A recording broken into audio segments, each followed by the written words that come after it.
ஹே hi hello good morning. இது வந்து என்னோடய மே மந்த் ட்ரிப்போட விலாகு. I love beach. ஸோ நியர்பையில் இருக்க பீச்சுக்கு வர்க்கலாக்கு போகிறோம். ரொம்ப எக்ஸைட்டடாக போயிட்டுருக்கேன். ரூட்டே ரொம்ப சூப்பராக இருக்கும். இந்த மாதிரி ஃபுல் க்ரீனிஷாக இருக்கும். மார்னிங் ஒரு 4-5 ஸ்டார்ட் பண்ண ஜேர்னி இது. ஸோ இந்த மாதிரி தான் ரோட்ஸ்லாம் இருக்கும். இந்த ரூட் ரொம்ப அழகாக இருக்கும். இது வந்து காலையில் இது வந்து மே மந்த் எடுத்தது. ஸோ மே மந்த்லேயே பாருங்கள் லைட்டாக மிஸ்டியாக இருக்கா. ஸோ லைட்டாக மிஸ்டியாக தான் இருந்துச்சு. கிளைமேட்டும் சூப்பராக இருந்துச்சு. ஸோ விண்டோ ஓப்பன் பண்ணி ஃப்ரெஷ் நேச்சுரல் ஏரில் தான் ட்ராவல் பண்ணோம். ஸோ இது சூப்பராக இருந்துச்சு. இந்த மந்தில் இந்த மாதிரி ஒரு கிளைமேட் நல்லா இருந்துச்சு. இது வந்து என்ன பிரிட்ஜுன்னு தெரியுமா?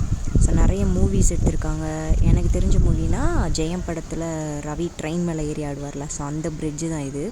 ஸோ மார்னிங் ஒரு 8 போல் ரீச் ஆயாச்சு. ரீச் ஆகிட்டு ஃபஸ்ட்டு ரூம் செக்இன் பண்ணுறதுக்கு முன்னாடி சின்னதாக ஒரு வாக் போயிட்டு வந்தாச்சு. போயிட்டு வந்துட்டு ட்ரெஸ் சேஞ்ச் பண்ணி லஞ்சு சின்ன ஒரு டெசர்ட் சாப்பிட்டுட்டு, ஸோ இதுக்கப்புறம் ஈவினிங் சன்செட்டுக்கு ட்ரெஸ் சேஞ்ச் பண்ணியாச்சு. அவுட்ஃபிட் சேஞ்ச் பண்ணிட்டு சன்செட் பார்க்க கிளம்பியாச்சு. ஸோ பீச் பார்க்க இப்போ தான் போகிறேன். மார்னிங் லைட்டாக பீச் பார்த்தது தான். ஸோ இப்போ தான் பீச் பார்க்க போகிறேன். ரொம்ப எக்ஸைட்டடாக போனேன். பட் இந்த சன்செட்டில் இந்த கடல் அவ்வளோ அழகாக இருந்துச்சு. இது ரொம்ப நேரம் சும்மாவே தான் பார்த்துட்டு அதுக்கப்புறம் ஒரு சின்ன clips, video clips some photos மட்டும் எடுத்துகிட்டு தென் கிளிஃபுக்கு வந்தாச்சு. இங்கே வந்து ஷாப்பிங் பார்க்குற சும்மா ஒரு ஃபுட்டு ஆர்டர் பண்ணேன். ஸோ அது ஆர்டர் ரெடி ஆகிற டைமில் பக்கத்தில் இருக்க ஷாப்பில் சும்மா ப்ரைஸ் எவ்வளோன்னு தெரிஞ்சுக்கலான்னு பார்த்தா எல்லாமே 2 ப்ரைஸ். பார்கெயின் பண்ணி வாங்கினோன்னா வாங்கலாம். ஸோ நம்ம டேலண்ட்டு தான். எவ்வளோக்கு பார்கெயின் பண்ணுறோமோ அவங்க ப்ரைஸ் ரெடியூஸ் பண்ணுறதுக்கு சான்சஸ் இருக்குது. நான் அங்கே எதுவுமே வாங்கலை. எனக்கு எதுவும் தேவைப்படலை. ஃபுட்டும் ரெடி ஆகிடுச்சு.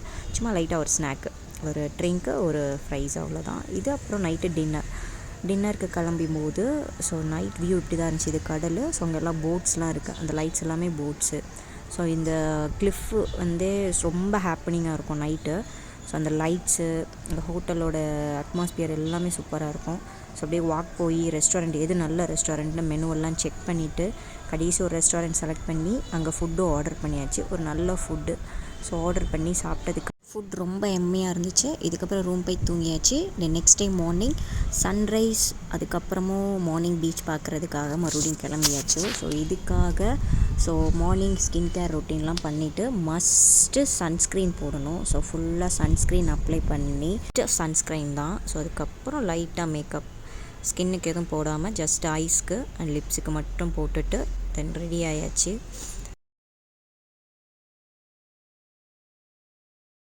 ஸோ ஃப்ரீ ஹேரில் தான் போகிறேன். ஸோ ஹேர் எதுவுமே ஸ்டைல் பண்ணாமல் ஜஸ்ட் லூஸ் ஹேர் விட்டுட்டு ஸோ அப்படியே போக வேண்டியதான். மார்னிங் கம்மியாக தான் இருந்துச்சு, க்ரௌடே இல்லை.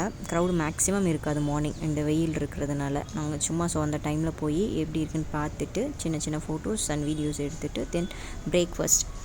ஸோ டயட் பிரேக்ஃபாஸ்ட் தான். சியா புட்டிங் பவுல் எடுத்தாச்சு, ஃப்ரூட் பவுலு. ஸோ இதுக்கப்புறம் கிளிஃபில் வந்து லாஸ்ட்டாக ஒரு ஃபுல்லாக வாக் போயிட்டு ஷாப்பிங் எதுவும் பண்ணணுன்னா பண்ணுவேன். ஸோ இதுக்கப்புறம் ஆயுர்வேதிக் மசாஜ் ட்ரை பண்ணலாம். ஸோ இங்கே வந்து காஸ்ட்